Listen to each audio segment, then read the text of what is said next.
चलिए मैं अपने इंग्लिश जर्नी के बारे में आपको बताता हूं और ये भी बताता हूं कि कैसे 10 मंथ्स के अंदर मैं एक अच्छा फ्लुएंट स्पीकर बन पाया और ऐसी क्या चीज़ें जो अभी आप एग्जीक्यूट कर सकते हैं और एक अच्छे स्पीकर बन सकते हैं वो भी बहुत जल्दी। So without any further do let me start this video.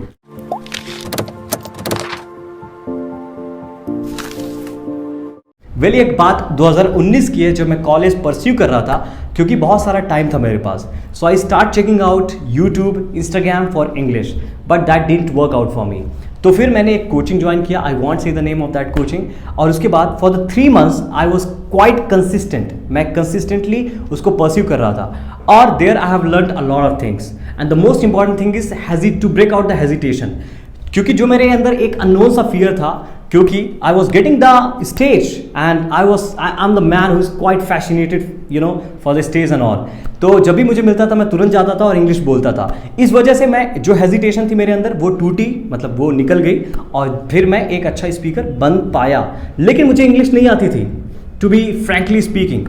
And thereafter what I did, क्योंकि वो 3 मंथ्स जो थे, I have seen my teachers, I have seen students, everyone was speaking same English, होता है ना कि normal English बोलते थे, but I am the man who was actually looking for something else, because मैं बेहतरीन कम्युनिकेटर बनना चाहता था, बस इंग्लिश स्पीकर नहीं बनना चाहता था। Then I started giving the time by myself, ठीक है, जो नई वोकैब सीखना, नए फ्रेजेस सीखना, नए स्ट्रक्चर सीखना और कैसे वो होता है ना कि बेहतरीन तरीके से बोलना। क्योंकि मेरा मानना है इंग्लिश एक सब्जेक्ट नहीं बल्कि एक लैंग्वेज है एंड अगर आप अच्छे स्पीकर बनना चाहते हैं आपको एक लैंग्वेज की तरह सीखना पड़ेगा बट सब्जेक्ट की तरह नहीं। और इंग्लिश में 20% ऐसी चीज़ें हैं जो एक्चुअली में आपको 80% रिजल्ट देती हैं और 80% ऐसी चीज़ें हैं जो आपको 20% ही रिजल्ट देती हैं। और इसीलिए आप जब भी किसी टीचर से ट्यूशन लेते हैं और में भी पढ़ते हैं तो आप इतना ध्यान रखिए कि वो टीचर भी वो जो वोकैब्स हैं, फ्रेजेस हैं, स्ट्रक्चर्स हैं वो यूज़ करते हैं। अगर वो यूज़ नहीं करते तो आपको कहाँ सिखाएंगे, नहीं सिखा पाएंगे। देन फाइनली क्योंकि वो यूज़ नहीं करते so I wasn't having any other option. इस वजह से मैं खुद सीखा and I tried very hard to speak differently, uniquely, using all the things. फिर वो 3 मंथ्स किसी तरह खत्म हुए and still I was under confident, to be honest. Then finally when the lockdown has started I finally met a person जो कि मेरा दोस्त था and he has given the classes for 3 months regularly. तो मोटा बोलूँ 6 महीने लगे मुझे इंग्लिश सीखने के लिए।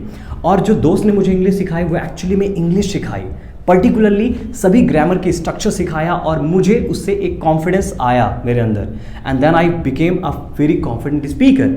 फिर 3 मंथ्स के बाद जब मुझे लगा कि एंड इन बिटवीन मैं सब कुछ कर रहा था। For example whenever I was getting time I use to watch out the videos, stories, podcast, book reading and everything. मतलब जितना किया जा सकता था मैंने सब कुछ किया इंग्लिश सीखने के लिए, ठीक है। फिर इसके बाद मैं सोचा अब क्या करें, because there was a saturation stage. सबको लगता है कि भाई अब इसके अलावा और क्या चीज़ें सीखे, होता है ना इंग्लिश में, अब तो नॉर्मल बोल ही ले रहे हैं, अब क्या होगा। देन फाइनली आई थॉट कि टीचिंग बेहतरीन जरिया होगा अपने आप को और अच्छा बनाने के लिए। Then I finally got into the teaching industry एंड फिर मैंने बच्चों को पढ़ाना चालू किया। At the beginning it was quite hard to be honest, क्योंकि फंबल होना और ये चीज़ें होता है ना, एक्सपीरियंस गेन करने के लिए नॉर्मल है।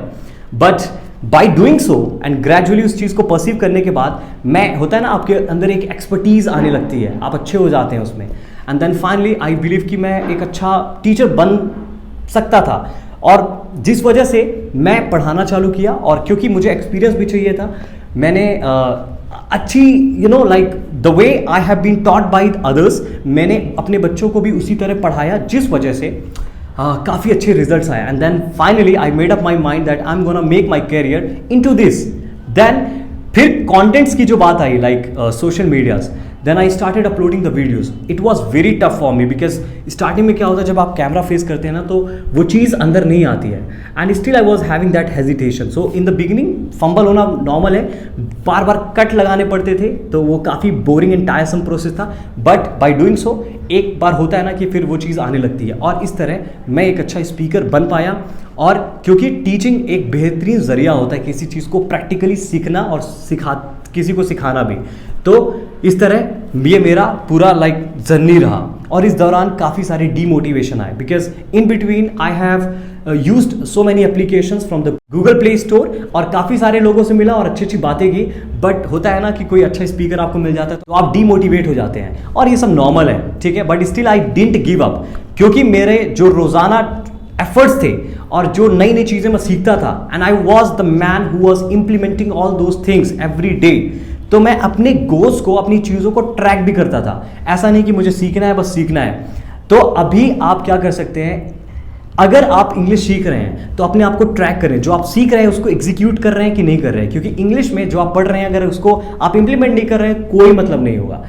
एंड जो मनी मैं देता था और whatever, you know, the money, time, everything, I never made an excuse for that. I have given by myself, even not taking a single penny from my father. तो मैंने वो सब चीज़ें खुद से की जिस वजह से मेरे को उनकी वर्थ की वैल्यू लगती थी, ठीक है।